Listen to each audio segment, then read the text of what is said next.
friends, I am Divyanshi Chuk. Welcome to our channel Success Monthly.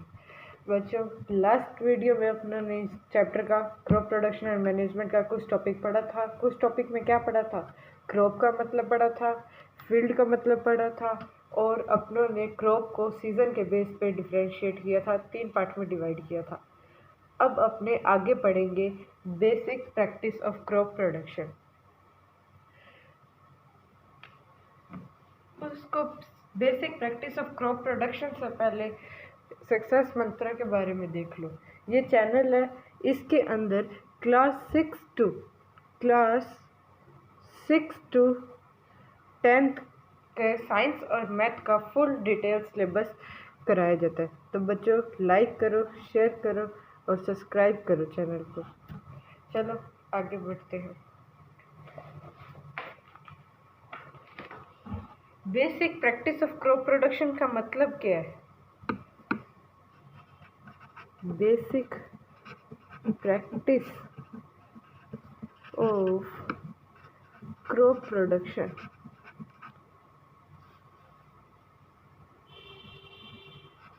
कि crop को produce करना है, grow करना है, उसके लिए कुछ प्रैक्टिस की जाती है, कुछ बेसिक स्टेप्स लिए जाते हैं। कौन कौन से बेसिक स्टेप्स लिए जाते हैं क्रॉप को प्रोड्यूस कराने के लिए, ग्रो कराने के लिए? वो है 7 ऐसे स्टेप हैं जिनकी हेल्प से हम क्रॉप को ग्रो कराते हैं, हम क्रॉप को ग्रो कराते हैं। इसका मतलब क्या है कि कुछ ऐसे 7 स्टेप होंगे, उसकी हेल्प से हम क्रॉप को ग्रो करा पाएंगे। मतलब कि हम सीधा कोई लैंड ली, वो बहुत ज़्यादा सूखी है, बहुत ज़्यादा हार्ड है, उसमें कोई न्यूट्रिशन नहीं है, कोई फर्टिलाइजर मैन्योर नहीं है, ना ही उसके अंदर वाटर है, इतने ज़्यादा हाई टेम्परेचर है या फिर इतना कम टेम्परेचर है 0 डिग्री के पास, और वहाँ पर अपनों ने सीड डाल दिए, तो वहाँ पर क्या ग्रो करेंगे? नहीं, वहाँ ग्रो नहीं करेंगे। पहले सॉइल को प्रिपेयर करना पड़ता है क्रॉप के लिए, उसके बाद कुछ स्टेप लिए जाते हैं, वाटर देना, मैन्योर देना, फर्टिलाइज़र देना, उसके बाद जाके कहीं पर क्रॉप ग्रो करती है। तो ये 7 स्टेप कौन से हैं वो अपने आज करते हैं। तो स्टेप फर्स्ट,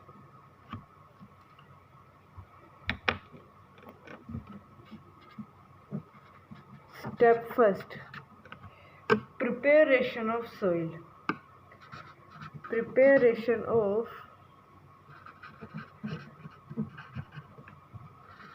soil. सोइल को प्रिपेयर करना, सोइल को प्रिपेयर करना कि यहाँ पर ग्रो करना। प्रिपेयर कैसे? जैसे हार्ड सोइल है तो उसको सॉफ्ट करना कि वहाँ पर बीज इजीली, सीड जो है इजीली अंदर जाए, और वहाँ से जो लीफी प्लांट, थोड़ा सा जो लीफ है वो इजीली बाहर आ जाए। अगर हार्ड होगी तो जो उसकी लीफ है, जो प्लांट है, स्मॉल प्लांट जो है, सीड से बाहर नहीं आ पाएगा, पोरस हो जाए थोड़ी। इस तरह करते हैं। प्रिपरेशन ऑफ सॉइल का मतलब क्या होता है? सॉइल को थोड़ा सॉफ्ट करना, थोड़ा पोरस करना, जिससे क्या हो, गैसेस का ट्रांसपोर्ट हो सके, जिससे सॉइल क्या रहे, कूल रहे और ऑक्सीजन रहे अंदर, और दूसरा जो सीड है वो अंदर इजीली जा पाए और प्लांट इजीली बाहर आ सके। स्टेप 2, अब सॉइल प्रिपेयर हो चुकी है, सॉइल को हम सॉफ्ट कैसे करेंगे? प्लफिंग की हेल्प से। इस तरह का जो लगा होता है ना ट्रैक्टर वगैरह मशीन्स के पीछे, जिससे क्या होती है, सॉइल क्या होती है, सॉफ्ट हो जाती है। स्टेप 2 कौन सा? सोइंग। अब जब सॉइल सॉफ्ट हो चुकी है तो उसके अंदर हम सीड डाल देंगे, इजीली सीड डल जाएंगे। अब सीड डाल दिए तो उसके बाद हम क्या करेंगे? स्टेप थर्ड कौन सा है? स्टेप थर्ड है हमारा addition of manure and fertiliser. Addition of manure and fertiliser. अब मैन्योर और फर्टिलाइजर क्या होता है? मैन्योर और फर्टिलाइजर एक तरह का खाना होता है।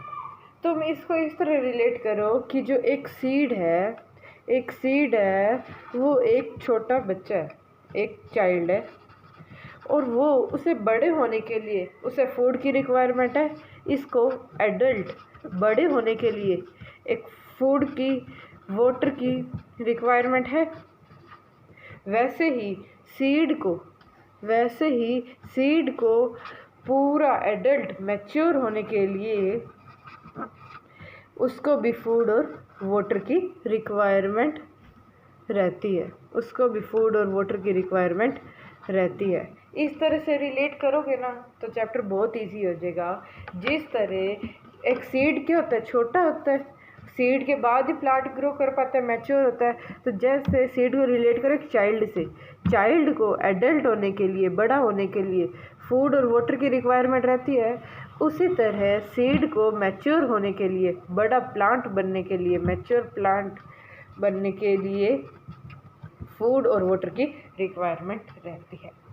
अब जो चाइल्ड है, बच्चा है, वो जब तक बड़ा होता है तब तक वो दो तरह की फूड खाता है।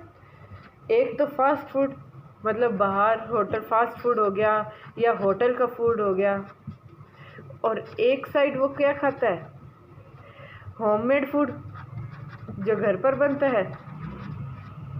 ठीक है, दो तरह का। उसी तरह सीड भी दो तरह का फूड खाता है। कौन कौन सा? एक मैन्योर और एक फर्टिलाइज़र। एक मैन्योर और एक फर्टिलाइज़र। इतना समझ आया कि जो हम सीड है उसे चाइल्ड से रिलेट कर रहे हैं। जिस तरह चाइल्ड को बड़ा होने में दो चीज़ों की रिक्वायरमेंट होती है, एक फूड की, एक वाटर की, उसी तरह सीड को भी दो चीज़ों की रिक्वायरमेंट होती है, एक फूड की और एक वाटर की। चाइल्ड जो है वो बड़ा होता है तब तक दो तरह के फूड खाता है, एक होममेड फूड और एक बाहर का फूड, फास्ट फूड हो गया या होटल वगैरह का फूड हो गया। और उसी तरह सीड जो है वो भी दो तरह का फूड खाता है, एक मैन्योर और एक फर्टिलाइज़र। एक मैन्योर और एक fertiliser.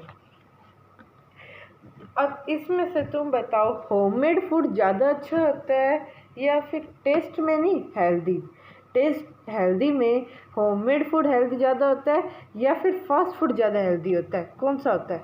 Obvious homemade food healthy होता है। उसी तरह सीड के लिए भी ज़्यादा हेल्दी, ज़्यादा बढ़िया मैन्योर होता है। फास्ट फूड क्यों नहीं होता? क्योंकि उसमें जो ऑयली ज़्यादा होता है और अच्छे से नहीं बना हुआ होता, बैक्टीरिया वगैरह होते हैं, बाहर किस तरह होता है, पूरा क्लीन हाइजीनिक से नहीं बना होता। उसी तरह फर्टिलाइज़र बढ़िया क्यों नहीं होता? क्योंकि फर्टिलाइज़र के अंदर केमिकल्स यूज़ होते हैं। जब फर्टिलाइज़र वाला फूड जो है सीड के लिए बनाया जाता है, उसमें केमिकल्स का यूज़ लिया जाता है, तो करके वो ज़्यादा अच्छा नहीं होता। मैन्योर जो है, ये वाला फूड बनाने के लिए कोई भी केमिकल का यूज़ नहीं लिया जाता। ये फूड बनता है काऊ डंग, मतलब गोबर, काऊ डंग प्लस ये जो लीफ वगैरह गिर जाती है ना प्लांट से, वो लीफ और भी ऐसे ऑर्गेनिक मटेरियल, इन सब को मिला के क्या है, मैन्योर प्रिपेयर होती है। ये बहुत ही ज़्यादा न्यूट्रिएंट होती है, ये ज़्यादा अच्छी होती है। किसके लिए? सीड के लिए, ग्रो करने के लिए। फर्टिलाइज़र भी हम यूज़ करते हैं क्योंकि फर्टिलाइज़र जो है वो जल्दी प्लांट ले लेता है, जल्दी उसे यूज़ कर लेता है और ज़्यादा अमाउंट में जो है अपनों को फ्रूट वेजिटेबल्स वगैरह मिलते हैं, पर ये हार्मफुल्स होते हैं। तो अपनों ने स्टेप 3 पढ़ा कि हमारे को क्या है, सीड को ग्रो करने के लिए मैन्योर भी देना होता है और फर्टिलाइज़र भी देना होता है। एक तरह का क्या है ये, फूड कि कुल मिला के हमें क्या है, फूड देना होता है सीड को ग्रो कराने के लिए। ठीक है, उसके बाद स्टेप फोर्थ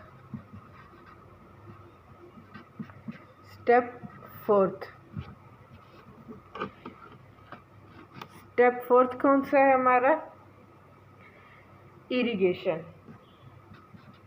जैसे कि मैंने अभी बताया कि चाइल्ड को बड़े होने के लिए फूड और वाटर दोनों की रिक्वायरमेंट होती है, वैसे सीड को भी बड़े होने के लिए फूड और वाटर दोनों की रिक्वायरमेंट होती है।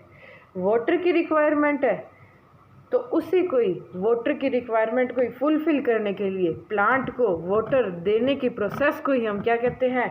इरिगेशन कहते हैं। प्लांट को वाटर देने की प्रोसेस को ही हम क्या कहते हैं? इरिगेशन कहते हैं। उसके बाद क्या होता है? अभी तक हमने क्या पढ़े? 7 में से 4 स्टेप हम पढ़ चुके हैं। किसके 4 स्टेप पढ़ चुके हैं? Basic practice of crop production. Basic practice of crop production कि क्रॉप को प्रोड्यूस करने के लिए, ग्रो करने के लिए कुछ बेसिक स्टेप्स जो नॉर्मल फार्मर यूज़ करते हैं। उसने स्टेप फर्स्ट फार्मर ने क्या यूज़ किया? Preparation of soil. सॉइल को पहले सॉफ्ट किया। सॉइल को पहले सॉफ्ट किया कि इजीली सीड अंदर जा सके और प्लांट बाहर आ सके। जो ऑक्सीजन का है, हीट वगैरह वो कम हो सके, ऑक्सीजन का ट्रांसपोर्ट हो सके, गैसेस का ट्रांसपोर्ट हो सके। Second step sowing. अब सॉफ्ट होगी लैंड, सॉइल जो है वो सॉफ्ट हो चुकी है, तो उसमें बीज डाल दो। सोइंग। उसके बाद बीज डालने के बाद बीज को हमने किससे कंपेयर किया? चाइल्ड से, कि वो छोटा बच्चा है, उसे मैच्योर होना है, उसे प्लांट बनना है, तो उसको क्या है? कुछ फूड वाटर की रिक्वायरमेंट रहेगी, तो फूड हमने उसे दिया। फूड कौन सा दिया? 2 तरह का दिया, एक मैन्योर दिया और एक फर्टिलाइज़र। मैन्योर हमने क्या कहा? मैन्योर एक इस तरह का फूड है जैसे कि हम मान सकते हैं होममेड फूड, जो बढ़िया रहता है प्लांट के लिए, ठीक है। और फर्टिलाइज़र क्या होता है? एक जंक फूड, बाहर का फूड मान लिया हमने, रिलेट किया, होता नहीं है वो, रिलेट किया हमने उससे कि क्यों उससे हमने रिलेट किया? क्योंकि जंक फूड भी हमारे हेल्थ के लिए अच्छा नहीं होता, उसमें बैक्टीरिया वगैरह हाइजीन नहीं यूज़ किए जाते प्रॉपर, और उसमें ऑयल ज़्यादा यूज़ किया जाता है। उसी तरह फर्टिलाइज़र्स में भी क्या है? केमिकल यूज़ किया जाता है। उसके बाद हमने अब क्या दे दिया? मैन्योर फर्टिलाइज़र दे दिया। अब स्टेप 4 क्या? इरिगेशन। जैसे हमने कहा चाइल्ड को बड़े होने के लिए फूड और वाटर दोनों की रिक्वायरमेंट रहती है, वैसे सीड को भी फूड और वाटर दोनों की रिक्वायरमेंट रहती है। वाटर देना, वाटर क्रॉप को देना, उस सीड को देना ही इरिगेशन कहलाता है। सब प्रोसेस को ही इरिगेशन कहते हैं। अब स्टेप 5 क्या है? स्टेप 5 क्या है? स्टेप 5 है प्रोटेक्शन फ्रॉम वीड्स।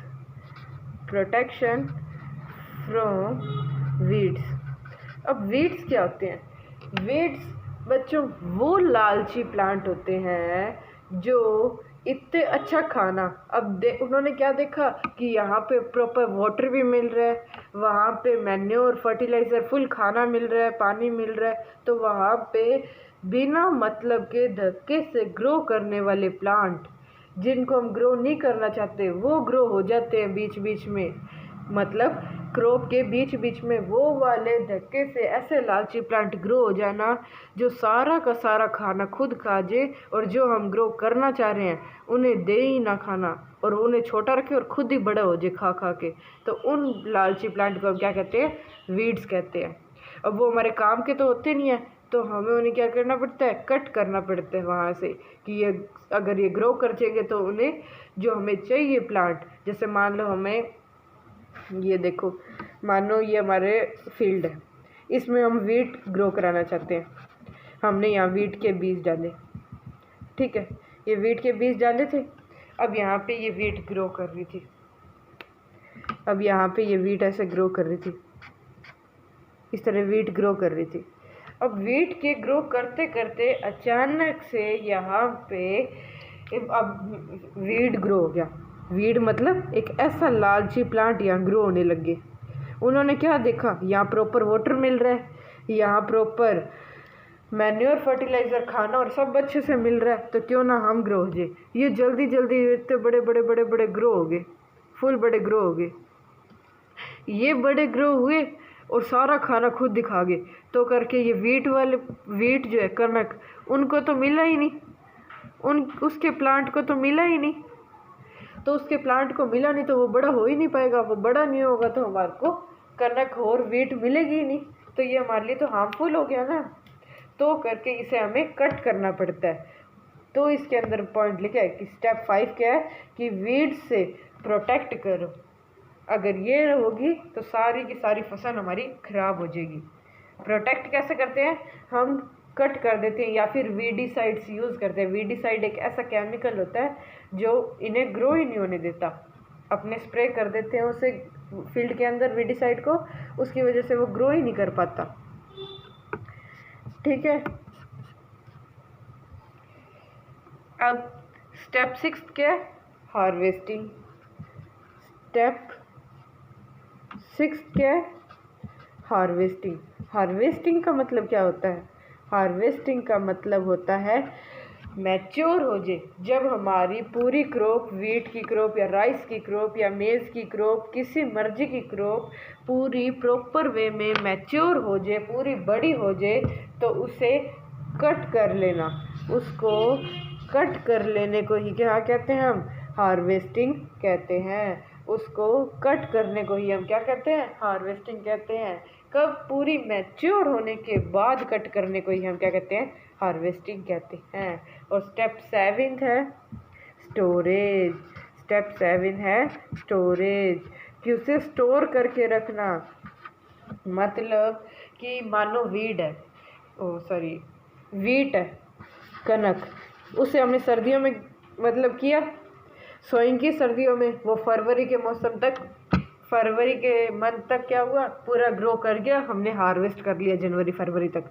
पूरा हार्वेस्ट करने के बाद उसे हम स्टोर करके रखते हैं। ये थोड़ी ना जनवरी में हार्वेस्ट किया और मार्केट में दे दिया, सारे खा लो, उसके बाद कुछ खा ही ना पाओ। उसको हम स्टोर करते हैं और प्रॉपर वे में मार्केट को देते हैं कि लोग धीरे धीरे पूरे साल इसको यूज़ करें। ठीक है, नेक्स्ट, अगली बार जब हमारी ग्रो होएगी वीट, तब तक ये प्रॉपर यूज़ आ सके, इस वे में स्टोर करते हैं। इसके स्टोर करने के लिए अलग अलग जगह पे धान मंडी वगैरह बनाई जाती है, सुना होगा नाम तुमने। तो अब अपनों ने क्या पढ़ा, हमने पढ़ा बेसिक प्रैक्टिस, बेसिक स्टेप्स पढ़े क्रॉप को प्रोड्यूस करने में। कौन से स्टेप थे, टोटल 7 स्टेप्स थे। 7 स्टेप कौन से थे, पहला था सॉइल को हमने प्रिपेयर किया। सॉइल जैसे ही प्रिपेयर हुई, सॉफ्ट हुई, हमने फटाफट सोइंग कर दी, बीज डाल दिए। बीज डालती हमने उसे पहले खाना दे दिया, 2 तरह का खाना दिया, मैन्योर और फर्टिलाइज़र। उसको देते ही हमने इरिगेशन की, इरिगेशन का मतलब वाटर सप्लाई की।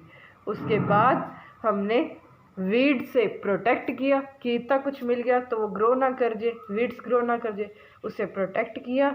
फिर 6 स्टेप हार्वेस्टिंग की, कि जो प्रॉपर वे में ग्रो कर चुके हैं तो कट कर दे प्लांट्स को।